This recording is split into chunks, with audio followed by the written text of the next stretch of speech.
Magandang umaga, magandang oras at magandang buhay sa lahat ng ating mga ka-TH all over the Philippines, Luzon, Visayas, Mindanao at sa ating mga ka-TH in abroad. Ang ating episode ngayon mga kababayan ay tungkol sa Gargantuan Wealth, Infinity Wealth ito. Ito na yung kabuuan ng lahat ng kayamanan ni Marcos na pinagsama na rin ang kayamanan ni Dr. Jose Rizal ng Vatican. Narito ang video na mag-explika nito, courtesy sa atin ng isang ka-vlogger, Kaalam PH. Narito ang video. Accounts ni dating Pangulong Ferdinand Marcos o ang pinagsama-samang accounts na sinetap ni Father Jose Antonio Diaz at dating Pangulong Ferdinand Marcos. Magkano kaya ang laman kapag pinagsama-sama ang mga account ni Ferdinand Marcos? Kaya nitong gawing mayaman at progresibo ang bansang Pilipinas? At kaya nitong bayaran ang utang ng Pilipinas?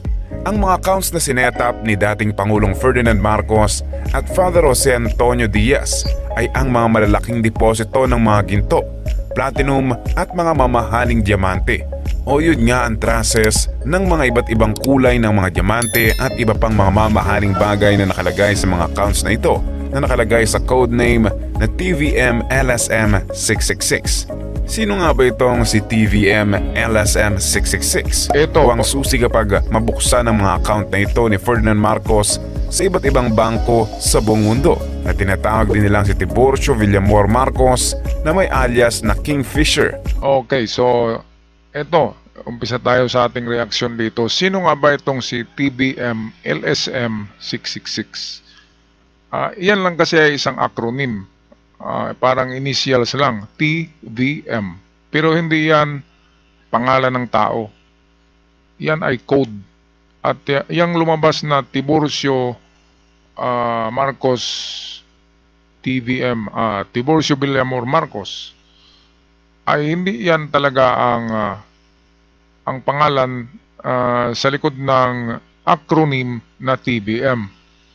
Kung makita natin sa YouTube videos, ang Tiburcio Villamor na lumabas ay isang peke, di ba? Yung nag-claim na meron siya daw yung may-ari ng account. Bakit ba hindi niya maklaim? Bakit hindi niya makuha kung siya talaga yung totoo? Di ba? At nagkunwari pa siyang prinsipe, Tiburcio Villamor Marcos. Maganda sana i-vlog yun eh. Makikita nyo, tagal na yun. Mga 10 years na yung mga video na yun. Siguro na mamayapa na yung impostor na yon na Tiburcio Villamor. Ang TVM LSM ay isang code yan. Ang nakakaalam lamang yan ay ang ating Apo Lakay. Si FM lang nakakaalam kung anong meaning ng TVM LSM. At yung 666 ay hango yun sa Biblia. Number yan ni King Solomon. Hindi yan yung number ng demonyo. Sa Biblia, merong number si Solomon na 666. Kaya ito'y biblical pa rin na code ang TVM LSM. Okay, patuloy tayo sa video courtesy ng Kaalam PH. Harbor King, Spiritual Wonder Boy, King Antonio Santiago Martin, White Spiritual Boy, Emperor Chua Tai Li, Peter Patrick Nash, Stanley Fisher at marami pang alias na tinatawag nila dito. At talaga nga namang mautak itong si Ferdinand Marcos sa paggamit ng codename na ito na talagang ikalilito ng mga taong gustong angkinin ang accounts na ito. At ito ngang si TVM LSM 666 ay nanatiling sekreto. Gaano nga ba kalaki ang laman ng accounts na sinetap ni Ferdinand Marcos sa iba't ibang bangko sa buong mundo? Sa mga hindi po nakakaalam ay ito ang mga accounts. Kung pagsasama-samahin ang lahat ng ito, matatawag itong Infinity Account o Infinite Dollars Account na naglalaman ng 1,181,336,675 metric tons ng mga ginto at kasama na dito ang 1 million metric tons na platinum at 1 million metric tons na iba't ibang kulay ng mga diamante. Ito hindi lang pala purong ginto yung 1.8 million metric tons na deposito na pinagsama ni FM at ni Jose Rizal.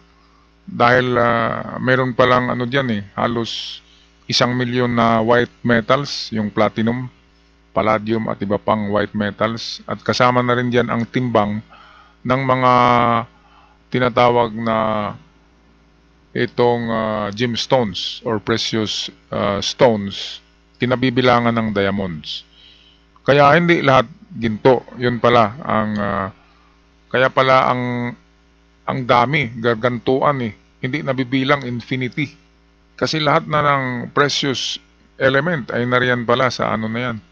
Sa account na yan, hindi lang ginto. Okay, so ito.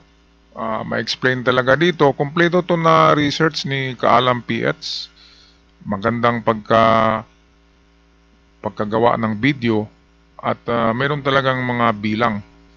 Merong mga timbang, merong amount na kanyang na-research. Kaya magandang panoorin ito. Balik tayo sa video. In short, hindi mabilang ang laman ng mga accounts na ito, kung kaya ito ay tinawag na infinity account dahil hindi mapigilan ang paglaki ng interest nito na nakalagay sa iba't ibang bangko sa buong mundo o mas kilala bilang Wealth for Humanity, na kung saan ang account na ito ay inaasahan ng lahat ng bansa sa buong mundo.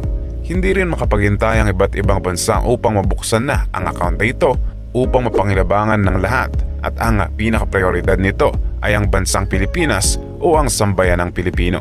Ito pala, ang account na ito ay, sabi mismo ito ni Ferdinand Marcos nung nabubuhay pa, ay nailagay niya ang account na yan sa trust, tinatawag na blind trust. Blind trust, ibig sabihin, walang klaro, malabo na account, maraming misteryo. Trust account na blind trust account. Sabi yan ni Marcos noong nabubuhay pa siya na nilagay niya sa blind trust account. Ibig sabihin yung mga mga signatories ay malabo, hindi makikita, hindi makilala. Nasa likod ng mga code names. Kaya blind trust. At ito pala, ang totoo pala ito, ngayon ko lang to nalaman dito kay Kaalam PH, na ginamit pala ito ng mga makapangyarihang bansa ngayon. Itong mga mayayamang bansa ngayon ay humiram pala yan kay Marcos ng mga ginto. Kaya hindi nila pwedeng girahin ang Pilipinas. Lalo na ang Rusya, di ba? Ang Rusya ay kailanman hindi nagsalita ng masama sa Pilipinas dahil malaki ang utang ng Rusya sa Pilipinas. Ang China ay meron din yang utang, ginamit yang ginto natin, kaya nga mayaman sila. Pero nagsalita ng medyo masama yung kanilang mga speaker ng president, pero hindi pa rin nila gagalawin ang Pilipinas dahil meron pang ibang bansa na magagalit sa kanila kasi meron silang kasunduan ng lahat ng bansa na gumamit ng Marcos Wealth ay hindi dapat nila gagalawin o i-invade ang Pilipinas. Yan ang kanilang mga kasunduan. Kaya ang Amerika ay nanatiling nagpoprotekta sa Pilipinas dahil sa iniisip palagi ng Amerika ang mga kasunduan na yan. At iba pang mga makapangyarihang bansa sa Pilipinas ay protektado ang Pilipinas. Di ba World War II, kalaban natin ng Hapon, pero after World War II nang sa kamay na ni Marcos ang mga ginto na yan, ay nagiging kaibigan na natin ang Japan. Hanggang sa ngayon ay nagprotekta sa atin ang Japan. Maliban na lang dyan sa China na nagbigay sa atin ng problema. Russia, walang problema yan. At iba pang mayayamang bansa na nagkikinabang sa tinatawag na Infinity Gold account ni Apo Lakay. Patuloy na tayo sa video. Yan kamahal at kalaki ang plano ni dating Pangulong Ferdinand Marcos sa bansang Pilipinas na hindi mahigitan ng kahit na sinong lider ng bansa sa buong kasaysayan. At kasama na dyan ang 400,000 metric tons na nakadeposito sa Bangko Sentral ng Pilipinas. Hindi ba kayo nagtataka na walang sumasakop sa atin ng mga bansa kahit na alam nilang mayroon tayong malaking deposito ng ginto? Dahil matalino si Ferdinand Marcos na siyang nag-setup ng mga accounts na ito o tinatawag na Wealth for Humanity na pagkasunduan ng iba't ibang bansa na walang sasakop sa atin. Ang kayamanang ito ay binabantayan ng iba't ibang bansa na kasama sa kasunduan at matatakot ang mga bansang gustong sakupin ng Pilipinas dahil ang mga malalakas na bansa ang kanilang makakalaban. Kung kukunin man ng gobyerno ang 400,000 metric tons na nasa Bangko Sentral ng Pilipinas, ay mabubuking ito, kagaya na lamang ng pagpupuslit ng Administrasyong Aquino ng 3,500 metric tons ng mga ginto papuntang Thailand na napigilan ng United Nations. Eto, tigil muna tayo dito sandali. Tungkol ito sa 4,000 ba yan o 400 metric tons of gold bars na naiwan. Iniwan talaga yan ni Apo Lakay dyan sa vault sa basement ng BSP dahil para yan sa Pilipinas. Ito kung talagang magnanakaw si FM, bakit hindi niya dinala yung mga ginto dyan? Alam natin na nariyan pa yan, di ba? At ipinuslit nga yung 350,000 metric tons. Ipinuslit. At UN pala yung nakahiring dyan . Kasi ang UN ay may utang din yan sa atin, sa mga ginto. Dahil doon sa tinatawag na blind trust na ito, pinatunayan yan ni Karen Hodes na yung World Bank, sinet up yan ni Rizal at ni Marcos. At ang nagpatakbo ng World Bank, ng International Fund, International Monetary Fund, yung nagpapautang parang kooperatiba ng buong mundo, ginto natin yan, karamihan yan, kunti lang ang nasa ibang bansa. Kaya napakalaking sikreto yan. Kaya kahit UN ay hinahanap yung ipinuslit ni Pinoy na ginto natin galing sa BSP. At hindi natin alam kung nasaan na napunta, kung naibalik ba yan sa Pilipinas. At wala nang balita kasi bawal na . Kasi yan ay classified. Kasi ginto yan ng ginto nga yan ni Marcos, pero pinamamalaan yan, ang may hawak niyan ay ang bansang kasama sa tinatawag na blind trust ni Marcos. Napakalabo nga literally blind, sabi ni Marcos. Blind talaga tong kanyang wealth for humanity dahil sa ang dami-daming humawak niyan. Okay, tapusin na natin ang video. Kung wala pa tayong update sa ngayon kung naibalik na ito sa Bangko Sentral ng Pilipinas. Sa paglipas ng panahon ay maraming grupo ang nagpaplano kung paano nila mananakaw ang mga accounts na sinetap ni Ferdinand Marcos sa iba't ibang bangko sa buong mundo. Ayan, so totoo yan. Napakaraming mga impostors na nag-claim nitong kayamanan na ito. Pero kahit sa panahon ni Cory Aquino at yung mga sumunod na mga presidente ay talagang pilit nilang makuha yung mga nakalagay sa Swiss bank na alam nila na ginto ni Marcos. At si Cory Aquino ay successful na nakakuha sa Swiss bank.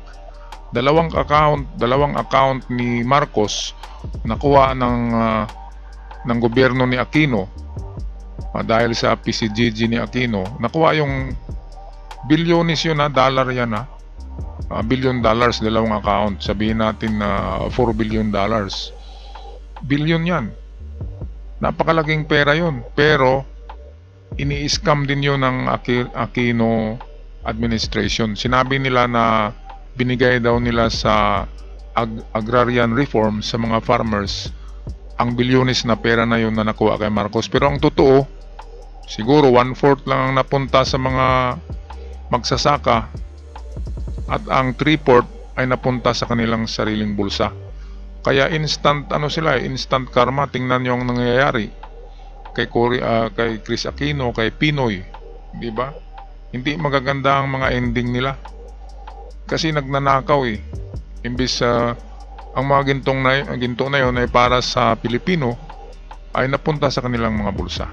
At ako'y magpaalam na mga katiyats, mga kababayan, at huwag kalimutan mag-subscribe sa ating channel kung kayo'y bago pa lamang para palagi kayong updated sa ating mga bagong videos. God bless us all at ingat kayong lahat. Paalam!